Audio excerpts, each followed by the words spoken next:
Hi guys, welcome back to my channel. I'm here to discuss the Met Gala outfits. Now, not all of them, just a few that you might have missed. There were so many stars that were on the red carpet Monday night with a whole bunch of outfits. I just do not have the time to go through them all. So I picked out some of my favourites and some peculiar ones, giving you guys my opinion on the looks of the night. The theme was Gilded Glamour, a continuation of last year's theme, America, an anthology of American fashion. And that refers to the time period between 1870 to 1900. This was a period of rapid economic growth, rising wealth. So as well as the time period of reference, there were in a lot of outfits that graced the carpet with corset detailing and bustles. There's also the reference to the opulence that comes with the term gilded glamour. Gilded also refers to gold and expensive metallics, so there was a few of those seen within some dresses and gowns, and also some other underground references that people may not have immediately attached with the theme Gilded Glamour, which was very interesting and I'm going to touch on in this video. So first I'm going to start with the look that took my breath away immediately. She was the first celebrity to do that on Monday night. It was Normani. I love the styling from head to toe.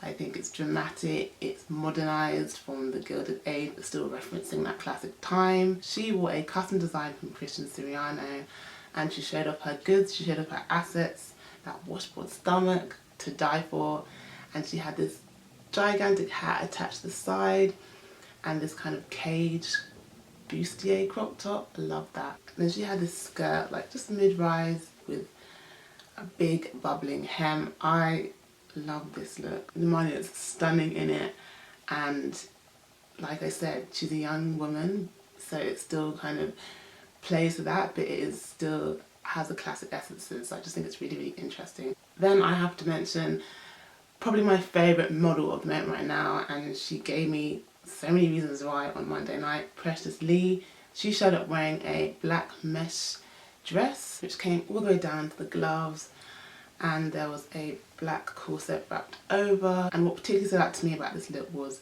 the kind of cape hood she was wearing. I love that. It's very different. It's bringing kind of an edgy vibe to the carpet, to the theme, and the gold detailing on the hem of the skirt. She had gold detailing throughout this look if you paid attention to her makeup. I particularly love the bleached blonde eyebrows.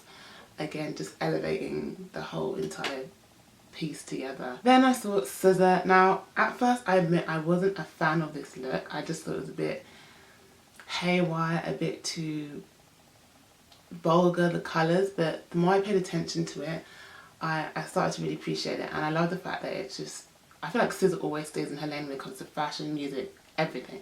So this outfit was no exception, and you know, the more I saw it, the more I warmed to it, and now I really, really like it. She wore a corseted gown, and if you look at it, you can tell it's by none other than Vivienne Westwood, by the styling, very signature to that designer. It wasn't Valentino, but it was this really hot pink, a colour you wouldn't necessarily associate with Vivienne Westwood, so I like the fact that it had that kind of contrast, that shot element to it. And then she paired the dress with high shine pointy boots in black and this massive hat also in black, so I love that contrast of black and pink. And yeah, the more I look back at the look, I became a fan. Next up, I want to talk about iconic model in my eyes, Amber Valletta. She always looks stunning. I feel like she looks better the older she gets. She turned up wearing a gold vintage Azzurro gown, so it was sustainable, which is a good thing, and I just love the structure of this design. It had these really oversized angular like triangle shoulders and had this rib detail, so it almost looked like paneling on buildings, which I loved. And then she accessorized the dress with these long black gloves and then these giant gold bangles. I don't know what era it's from. It looks like 90s, maybe 80s, early 90s, 80s glamour, which I love that. I've always loved that kind of style reference. Not necessarily a reference to the Gilded Age, but I guess the inclusion of the gold and like the paneling on it harks back to that time. Everything about this look was like angular and hard edges, from like the way that her blonde bob was kind of curled bluntly at the end, curled under, and then like just the accessories over the top, oversized. It's a really bold pairing of just of gold items, and I really loved it. Now I just want to draw attention to this look that I feel like did not get enough love on the red carpet. Gabrielle Union, she looks stunning at the Met Gala on Monday, and she arrived wearing this like silver sequin embellished gown. It had a plunging front with all this ruffling floral like embroidery at the hem. She looked amazing, as she always does. And what stood out to me about this piece was the colour pairing. So it was silver and white, which goes together in my opinion.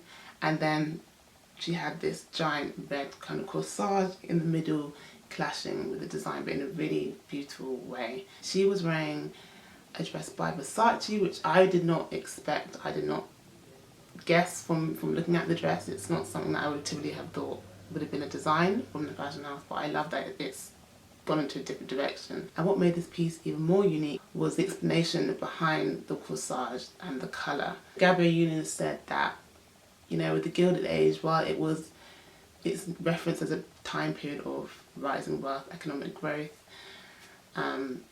burgeoning glamour, with that there was obviously a community of people that were upholding that time period, keeping it going. And many of those people were black people, people of colour, you know, doing the jobs that weren't so glamorous, upholding the era, really putting in their blood, sweat and tears. And so Gabrielle said that the colour red signified the literal blood and the hard work that black people put into the Gilded Age. I love that reference. It's such a specific detail and definitely necessary. Probably my favourite of the night, actress Kiki Lane. She looked a vision. She wore this beautiful pink dress, and it had again that floral detailing. And what struck me most about Kiki's look was the fact that she wore this gorgeous giant afro. I don't believe anyone else was seen rocking that at the Met Gala on Monday night, and she just looked amazing.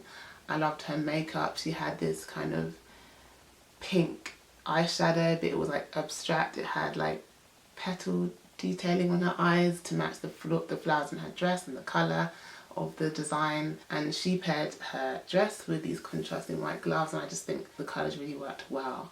I again don't know much about this actress, but she won the carpet for me. Amazing, amazing look. I quickly want to get into the standout beauty looks I also spotted at the Met Gala. I saw supermodel Anok Gai, a big fan of hers. She's so striking in the face, and that's why there was not much makeup needed on her. On Monday night you could see she showed up in this billowing pink silken gown with plunging detailing across the chest. But what I loved most about her look was, if you zoomed in the camera, you wouldn't necessarily catch it from far away, but you saw they'd added this pink highlighting, I don't know if it was blush or some kind of bronzer to her face, just in different places you would expect, on the top of her lip, on her forehead, around the side of her eyebrows, on her shoulders. And I just think, as the pink caught the light in certain angles, it was amazing to see. She looked stunning.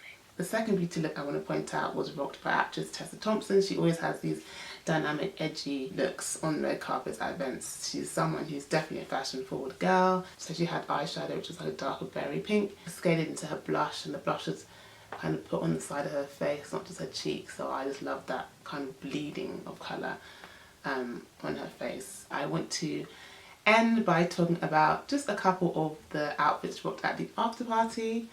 I want to start with Bella Hadid. Now, although I wasn't a fan of her Met Gala look this year, I really liked the outfit she decided to rock to an event afterwards. She basically wore a combination of lace and corsetry, which opened at the chest to reveal like these beaded details, and she complemented this with a beauty look of pink flush cheeks, which I liked. I definitely prefer this. I wish she had worn maybe like the beaded kind of tassels like at the Met Gala. I think it would have been way more dynamic, edgy, fashion forward look. But she decided to rock it for the after party. Then on to Bridgerton actress Simone Ashley, a completely different look.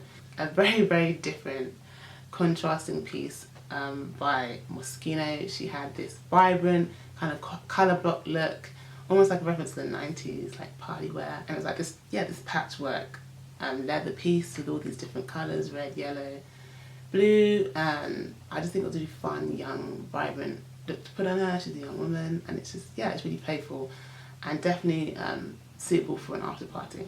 that is all the outfits I have to discuss from the Met Gala, the beauty looks, after party looks also. Yeah, just giving you my opinion on some looks that stood out to me, for better or for worse. And yeah, I'd love to know your thoughts on the outfits I've mentioned. What did you think of the Met Gala in general, the theme this year? Were you impressed? Let me know in the comments below, and I'll be back with a new video very, very soon.